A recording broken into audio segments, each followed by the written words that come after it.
estão presentes à prova em alguns produtores presentes na feira. Este mundo dos espumantes é um mundo interessante porque tem crescido imenso nos últimos anos.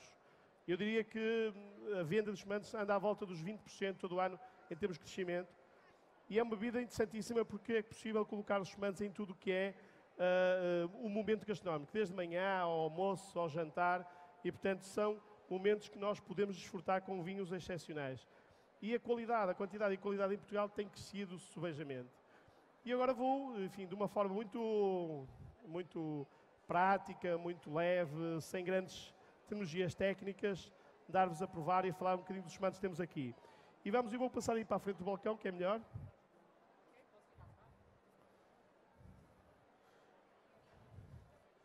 Bem, aqui à vossa frente, apresentar-vos isto. A prova dos espumantes deve fazer sempre do mais fresco para o mais evoluído. E vamos começar pela região minhota, pela região do norte, que é um espumante da Calçada, Casa Calçada, a zona de Amarante.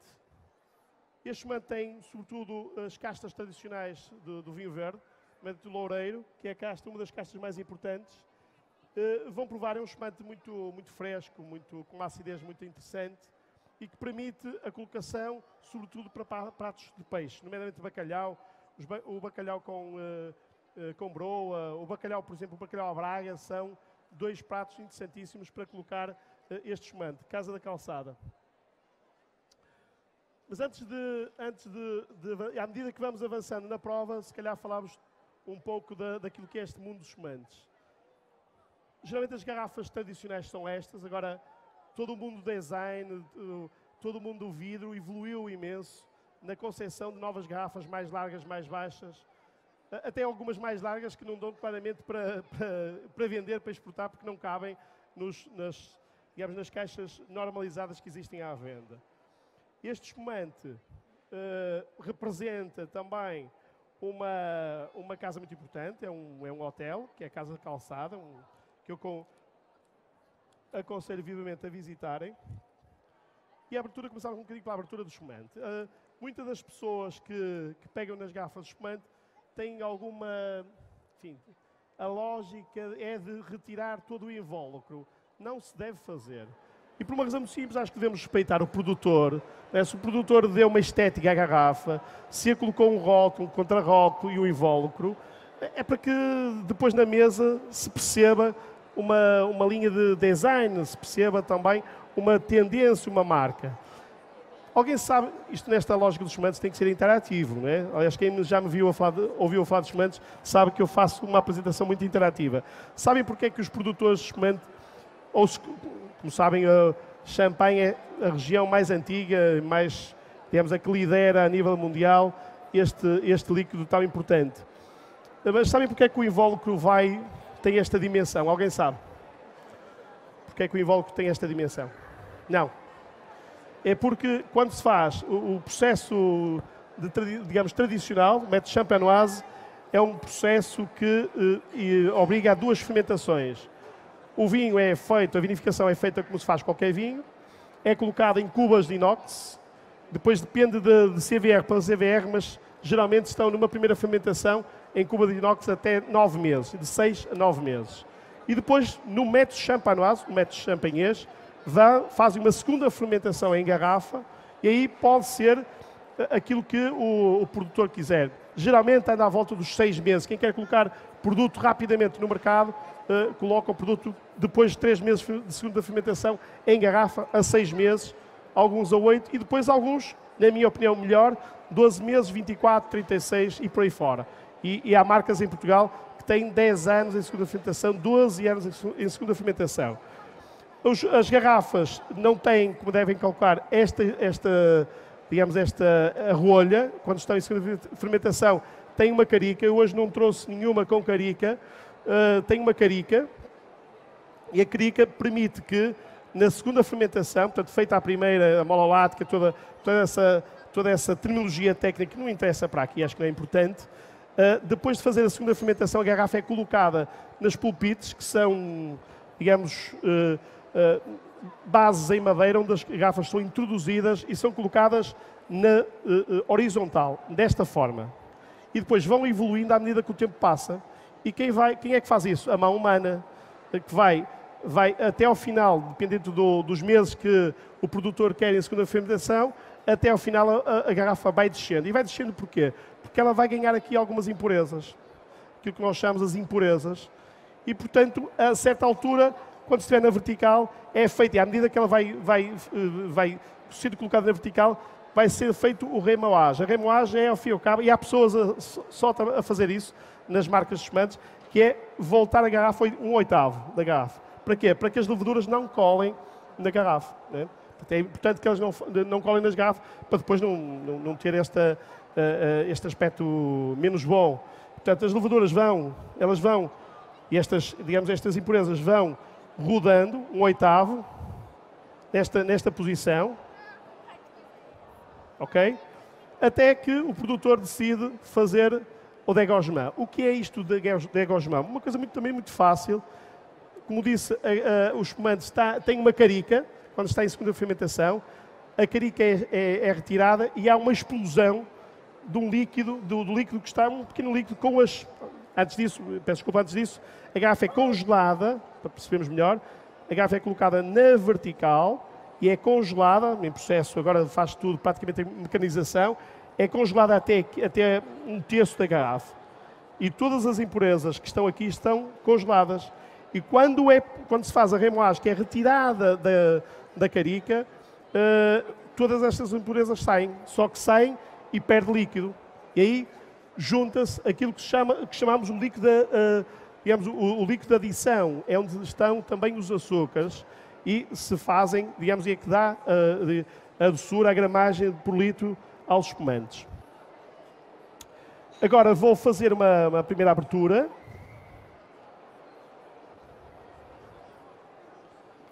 Aconselho, um dos conselhos que eu dou é não retirar, em português chama-se arame, a terminologia técnica é muselé, que é este, não retirar o arame, porquê? Porque o arame permite-nos tração, né? Permite a tração e permite retirar a bolha. Catarina, se quiser servir, eu vou só colocar aqui um bocadinho no meu copo. Tem força na mão. Só que, sim, sempre que não tem, não pode. Sim, um bocadinho. Se tiver um bocadinho, sim. E a inclinação da garrafa ao ar, que é para entrar... Exatamente. Bem, este espumante que vamos provar é um espumante de vinho verde. Às vezes perguntam pessoas que não têm conhecimento na área dos espumantes, ficam admirados como é que o vinho verde também tem espumantes. E tem, e de grande qualidade, nomeadamente de castas como alvarinho, loureiro, arinto, avesso, azal, já temos nessa região espumantes de grande qualidade. Uma das perguntas que eu costumo fazer, seguida de concurso, é perguntar-vos se sabem qual é a pressão que é exercida entre o líquido, antes de fazer o dégorgement, se sabem qual é a pressão que é feita entre o líquido e a carica. Alguém sabe? Eu sei que tu sabes, mas não podes falar. Alguém sabe qual é a pressão que é feita que existe entre o líquido e a rolha? Ou o líquido, sim, a rolha ou, neste caso, a carica. Alguém sabe? 6 bares. Só para ter uma ideia, os nossos carros andam à volta de 2,6 bares. E esta pressão é de 6 bares. Vejam, é enorme, não é? Há bocadinho perguntamos porque é que os franceses, que são realmente os grandes precursores deste tipo de vinho, porque é que os franceses colocavam o invólucro com este tamanho? Colocavam porque quando se faz o dégorgement, o nível se não se fizesse isto, o nível... Hoje as coisas estão mais controladas, como é óbvio, há mais mecanização, é mais controlado. Mas há uns anos atrás, há umas dezenas de anos atrás, o nível do espumante, do champanhe, nunca era o mesmo. Portanto, era desagradável vender X caixas de champanhe ou de espumante e eles não estarem ao mesmo nível. Por isso é que se usou esta técnica para tapar esse desnível que existe depois entre as garrafas. Não é? Uma forma interessantíssima de esconder essa matéria. Bem, agora não sei quem é que já toda a gente tem um espumante? É? Isto é um bocadinho de nada, estou a ver os copos meio vazios. Mais um bocadinho. Uma das coisas que eu defendo nas provas de espumantes, eu sei que estarão aí alguns enólogos, alguns escansões, mas é a minha ideia. Eu acho que a prova de espumante, o vinho espumante, é talvez o único vinho onde nós temos mesmo que engolir. Não dá para deitar fora. E porquê é que eu digo isto? Porque eu acho que a percepção que nós devemos ter do espumante, quando ele nos percorre o esófago e nos cai no estômago, tem de nos saber bem, não é? Isto é, a prova, para mim, a prova aromática, digamos, a prova nasal e retronasal é necessária ser feita, mas ela só é completa quando ingerimos todo o líquido, não é? Quando nos permite ter a sensação de que o espumante nos sai bem, nos cai bem ou não. Bem, meter o nariz dentro do copo e perceber o que aromas é que nós temos neste espumante. Alguém me sabe dizer? Nós não temos micro, Catarina? Precisamos de um micro.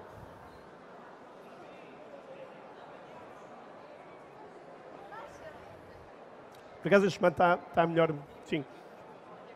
Quem quiser intervir. O que é que vos sabe? O que é que vos cheira? O que é que sente no nariz? Alguém sabe dizer?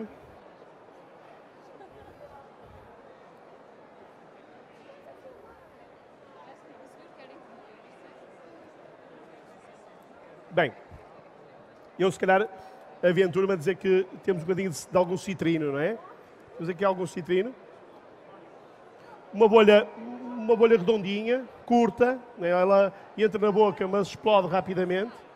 Isto não é defeito, é o perfil do espumante, é o perfil do enólogo, que nos dá esta sensação. E atenção, não esquecer que estamos a falar de um espumante de vinho verde, portanto, com castas típicas da região. Provavelmente estaremos aqui com o loureiro, em grande pujança. E agora passaríamos de imediato ao novo. Vamos percorrer um bocadinho o país, não é? O segundo espumante que vamos provar é um espumante da Vidigueira. É verdade. O Alentejo também tem espumantes. Geralmente, quando falamos de espumantes, temos a tendência de nos recordarmos daquilo que é feito, sobretudo na região de Távora-Varosa, a zona do Douro, e também na Bairrada, não é? Que é, talvez, eu não gosto muito de utilizar a expressão melhor, mas é realmente a grande região dos espumantes em Portugal. Não quer dizer que não se faça coisas muito boas noutras regiões, faz-se no Douro, aliás, temos grandes marcas nessa área, em Távora-Varosa, que é aquela zona depois do Douro Superior. A mesma situação. Nós, para além em Portugal e em todo o mundo, para além do método champanoise, temos um outro método que é usado, aliás, eu trouxe... Não será hoje que vamos provar amanhã um espumante feito de um outro método, que é o método Charmat. O método Charmat é um método em que a segunda fermentação, ou melhor, as fermentações sucessivas se fazem todas em inox. Portanto, não vai... Quando vai à garrafa, já vai com o produto final. Agora, temos o espumante da Vidigueira, que foi, portanto, castas típicas, Fernando Pires, tem também um bocadinho de arinto. E este espumante foi vinificado, portanto, as uvas do Alentejo, mas foi vinificado na Bairrada. Vamos ver como é que ele nos sabe. A minha colaboradora Catarina, que está aqui em pleno a ajudar-me a servir os espumantes.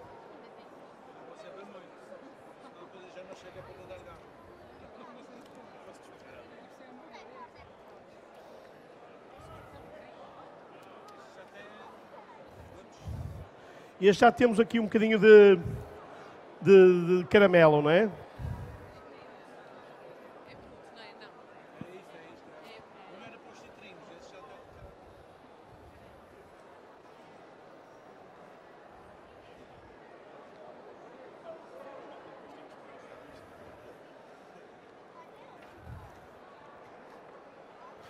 Aqui, se calhar, com estes espumantes já conseguiríamos meter uma carne branca, não é? E, eventualmente, espumante gastronómico, hein? A acidez, o volume de boca que nos deixa, obriga-nos a estar aqui a pedir-me qualquer coisa para comer, não é? Chama-se isto, quando nós sentimos essa sensação, são os chamados espumantes gastronómicos, não é?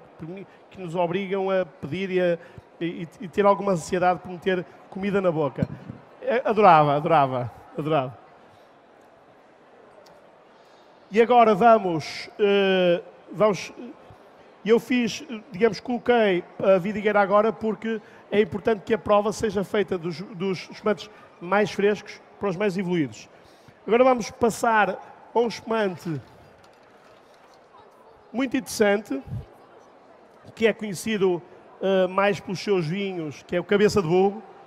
Praticamente em todo o país se consegue encontrar Cabeça de Burgo. E também se aventurou, e muito bem, no mundo dos espumantes. E com algum sucesso, porque eu acho que o espumante está muito interessante.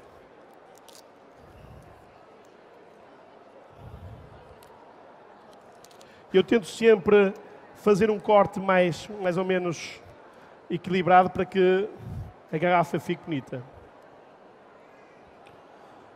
Estamos a falar de um espumante do Douro, é verdade, o Douro também tem espumantes.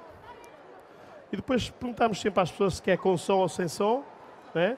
Eu gosto sempre com som, gosto sempre que este barulho se faça. Não, eu por acaso hoje eu pensei em abrir a garrafa, mas achei que podia correr mal, não para mim, mas correr mal e atingir alguém, e portanto era melhor, até porque o Joaquim depois não sei se ele tem aí a ambulância, e portanto era melhor não criarmos problemas. Bem, o espumante de Cabeça de Burro, se calhar posso vir. Nós não temos aqui nenhum frappé, não, para deitar fora. Precisávamos de um frappé para subir de cuspideira.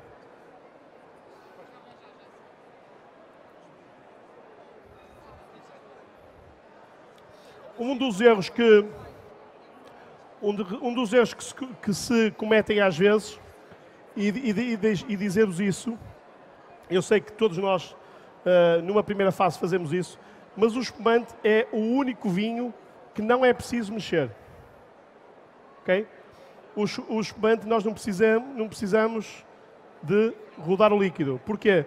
Porque ele não liberta aromas, depois de feito não liberta aroma nenhum. Ele tem aroma, é verdade, nós cheiramos-lo, convém não cheirar o espumante mal abram e o deitem no copo, porque ele depois tem, digamos, esse gás que nos entra por nariz dentro, não nos consegue deixar perceber a sua característica, mas não é preciso abanarmos. Portanto, o espumante vive por ele próprio. Geralmente tem sempre cheiros muito mais minerais. Há alguns espumantes que têm muita fruta, têm muito aroma de fruta. É o perfil, não podemos dizer que ele está correto ou incorreto. É o perfil do espumante, é o perfil do que o enólogo quis imprimir ao espumante. Geralmente, o que é que o espumante nos dá em alguns casos? Podemos sentir frutas brancas, sobretudo, algum cítrico. Podemos, em alguma evolução dos espumantes com segunda fermentação de 12 meses ou mais, também sentimos algum mel, alguns frutos secos. E aquilo que nos dá mais satisfação, pelo menos a mim, é quando conseguimos perceber que há alguma panificação. Brioche, um bocadinho de bicos de pato, por exemplo. Acho que se consegue ir lá sentir esse sabor do pão. É muito interessante. Gostei mais do da vidigueira. Aquele caramelizado. Mas este espumante está com um perfil muito interessante. Tem uma acidez residual excelente, muito controlado, muito equilibrado. A bolha, apesar de curta, permanece.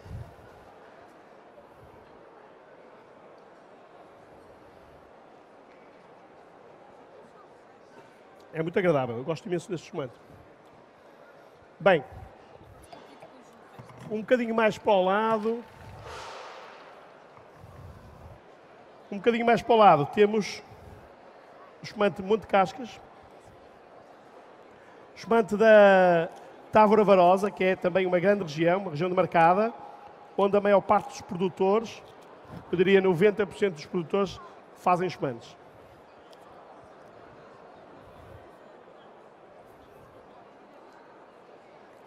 A abertura é sempre aquele ritual interessante.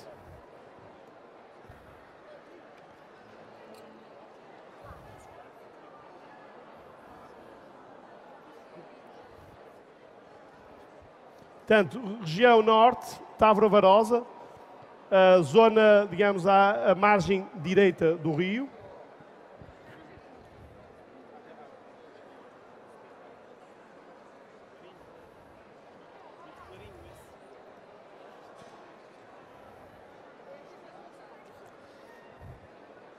No anterior, no Cabeça de Burro, eu acho que o Cabeça de Burro... Catarina, aqui. Eu acho que o Cabeça de Burro, se calhar, daria para carne e para peixe. Não é? Se calhar um peixe mais gorduroso, encaixava muito bem. E este aqui, eu acho que encaixa bem com, digamos, carnes gordurosas. Eu diria, eventualmente leitão, eventualmente. Algumas carnes vermelhas também.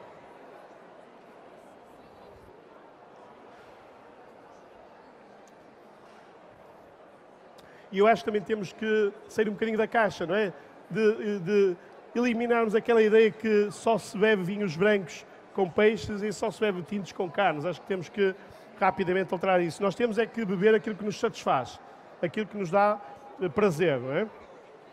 E agora vamos evoluir para a zona de Lisboa, o espumante Joaquim Arnaud.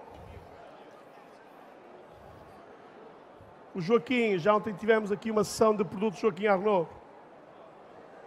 Está a fazer um trabalho muito, muito interessante na área dos vinhos, na área dos enchidos e fumados, sobretudo nas carnes maturadas. E tem este espumante que eu acho interessantíssimo. E o que o Joaquim faz é aliar-se a um produtor, Quinta do Rol, que produz, escolhe o seu lote, escolhe as uvas, escolhe o lote, faz a verificação, escolhe o período de fermentação, que é sempre o período de segunda fermentação, que é sempre um período muito importante num espumante, e eu acho que estamos aqui perante uma coisa muito séria, não é? É algo que... e depois há aqui espumantes, uma das coisas que nós pensamos muitas vezes como consumidor final e em nossas casas é a utilização de espumantes para doces, não é? E ao contrário do que possamos imaginar, não é fácil escolher espumantes para doces.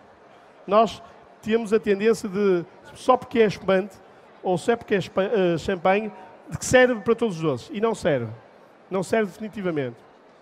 Eu tenho andado a fazer harmonizações com pudim abado de priscos, que é um doce, como sabem, com muita pujança, é um doce que não é fácil harmonizar, e só consigo, eventualmente, chegar até lá quando consigo beber espumantes com muita evolução. Isto é, sobretudo espumantes com 10, 12, 15 anos em segunda fermentação, em garrafa. Não é?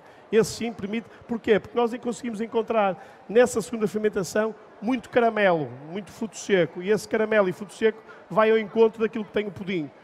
Por isso é que nós também devemos ser, de alguma forma, criteriosos na escolha do espumante quando comemos doces. Há espumantes que servem para doces mais frescos, como o cheesecake, por exemplo. Provavelmente metemos no cheesecake um espumante rosado, doces com ovo, se calhar espumantes mais evoluídos, espumantes com de 36 meses de segunda fermentação, permite-nos outra abordagem. E agora vamos provar, não sei se já toda a gente tem este Joaquim Arnaud, tem, não quero. Não toda a gente tem o Joaquim Arnaud. Vamos então provar o Joaquim Arnaud.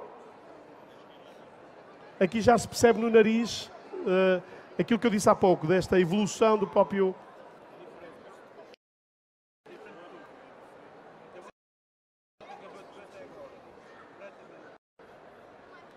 O que é que nós encontramos neste espumante? Aqui encontra-se, está perfeitamente instalado o pão, não é? A sensação de panificação aqui de lá. Como sabem, o doce, com certeza sabem, o doce está na ponta da língua, não é? Doce, salgado, a acidez, só conseguimos perceber da acidez no lado, não é? Aos lados da língua. O topo digamos, a base da língua não tem capacidades gustativas, não é? É insensível, por isso é que nós aqui no topo da língua só sentimos o quente e as coisas que nos fazem mal.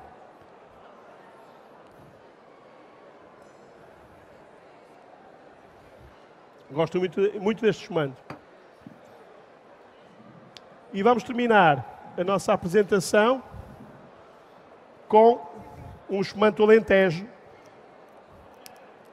que é de uma marca que vocês conhecem muito, de um produtor que vocês conhecem, sobretudo pelos cafés, Delta.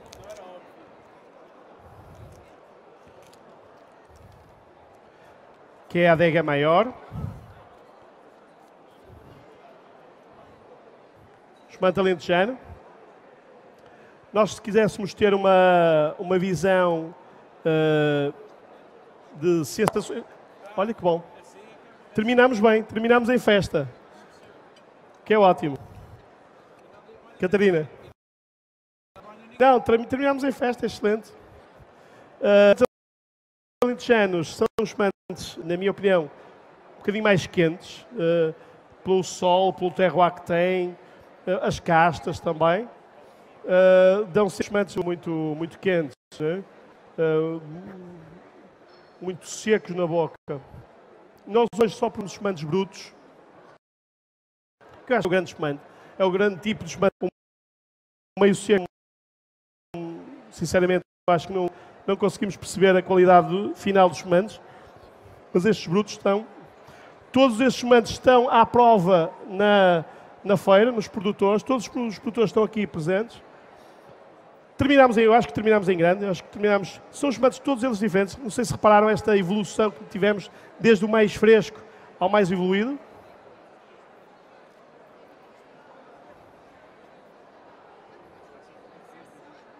Aquilo que eu vos falava há bocadinho também se percebe alguma panificação neste espumante. Boa bolha, uma bolha muito fina, muito agradável. As bolhas podem... Há espumantes que, quando nós metemos à boca, explodem na boca e quase que nem conseguimos respirar. Não quer dizer que estejam mal, mas para mim não são os melhores espumantes, né? Porque não nos conseguem, quase que não percebemos, quase que não temos líquido na boca, só bolha. Não parece que seja uma opção correta, ou um caminho correto do espumante. Mas quando metemos um espumante como este, o anterior, aliás, quase todos eles, metemos um espumante como este na boca e sentimos a bolha, sentimos a acidez, é agradável ao palato, conseguimos fazer uma prova retronasal correta, que é o ataque à boca, vai até trás, vem à frente e volta, que é para percebermos como é que as nossas pupilas gustativas conseguem detectar todos os sabores e não nos faz mal. E como acabo dizendo o que disse no início, a prova dos espumantes tem que ser feita engolindo. Não há a dar. Para mim é uma ideia porque eu acho que o espumante tem que nos sentir bem, tem que nos fazer sentir bem. E sentir bem é quando nós engolimos e ele cai no estômago e nos cai bem. Não é? Não nos enche, não nos incomoda. Portanto, praticamente todos os espumantes estavam muito bem feitos. E este em particular.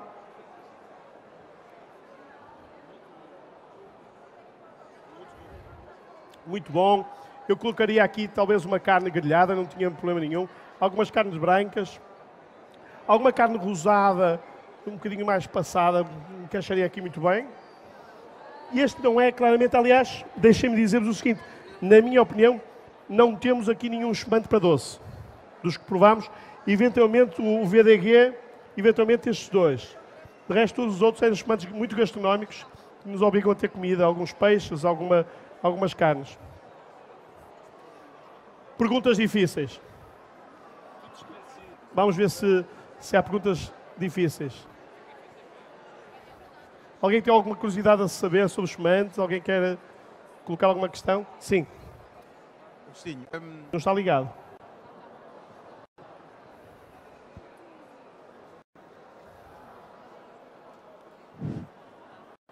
Está ligado. Tem que ser mais perto. Pergunta muito simples. Quanto mais velho, melhor?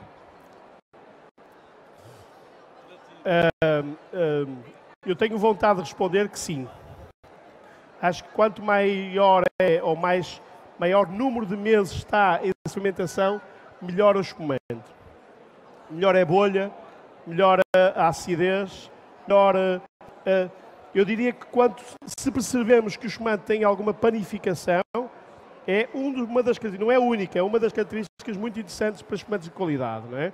Aliás, se tiverem alguma experiência de prova, e nós temos aqui na feira alguns produtores, alguns distribuidores que trouxeram champanhes e se quiserem ter a oportunidade de os provar, tem também algumas caves, portanto, espumantes espanhóis, e perceberão que a maior parte dos espumantes e das champanhes que estão aqui também tem muitos meses de fermentação e percebe-se claramente a panificação.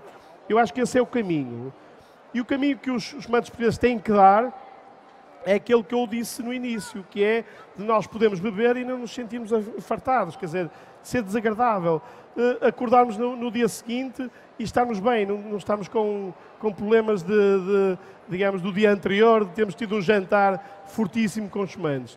Não é fácil, atenção, fazer um jantar de espumantes não é fácil, mas a evolução dos espumantes, a enologia, a viticultura tem sido extraordinária. Portanto, o futuro dos espumantes portugueses é um futuro que risonha e muito positivo.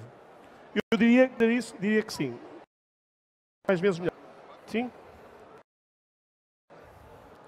Catarina? Queria só fazer só mais uma pergunta. A temperatura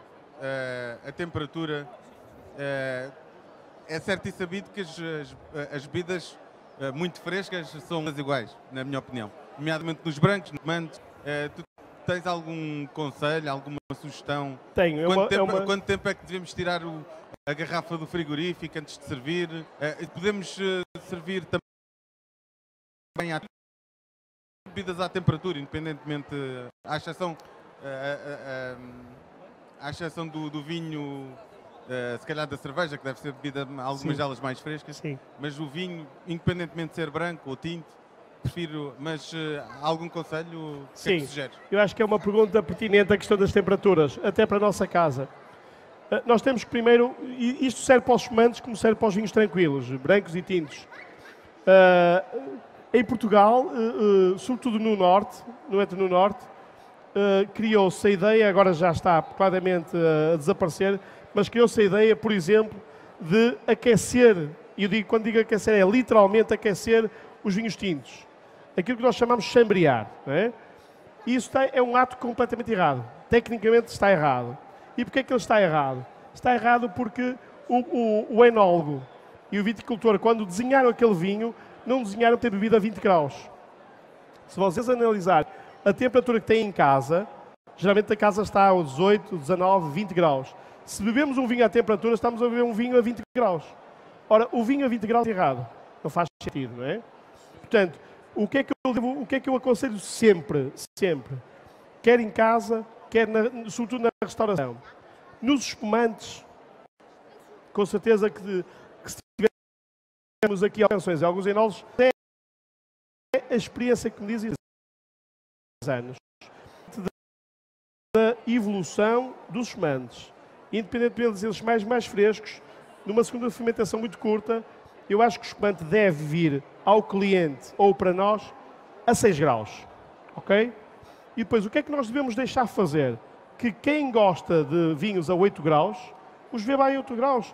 Nós, se colocarmos um espumante, um branco, por exemplo, num copo a 6 graus e não fizermos mais nada, ele em 10 minutos começa a subir 2 graus. Portanto, em 10 minutos nós temos 8 graus no copo.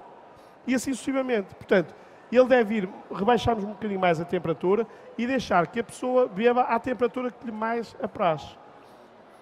Quando nós dizemos, beber à temperatura, mas qual é a temperatura ambiente? É preciso saber qual é a temperatura ambiente. Na restauração comete-se esse erro sempre. E depois, a questão, quando estou às vezes em casa de amigos e os vejo a colocar os vinhos tintos na cozinha ou ao lado da lareira, eu acho isso completamente errado. Outro conselho que eu dou, está fora da questão dos espumantes, mas gostaria de vos transmitir isso. Não aqueçam os fortificados. Porto, aguardente, devem rebater dos fortificados, senão não percebem nada do que está lá dentro. Não é? É tudo errado, está tudo errado. Não se devem aquecer os vinhos. É o único país eu diria, do mundo dos vinhos, que faz isto. E tecnicamente está errado. Nós não devemos aquecer vinhos, devemos baixar a temperatura. Atenção, não é congelar nem gelar, é baixar a temperatura. Se calhar um vinho meia hora antes do nosso almoço ou do jantar, colocar no frigorífico. Serve perfeitamente. Às vezes uma manga, colocar 10 minutos uma manga a envolver o vinho, já a temperatura. E assim sim, assim estão a respeitar o vinho, o enólogo, o viticultor e o produtor. Ok? As temperaturas são realmente fundamentais. Obrigado pela pergunta, porque é realmente fundamental. Mais perguntas? Muito obrigado aos resistentes e dizer, pedir-vos para promover e beberem espumantes portugueses, está bem? Temos bons espumantes portugueses, bons exemplos. Muito obrigado. Obrigado.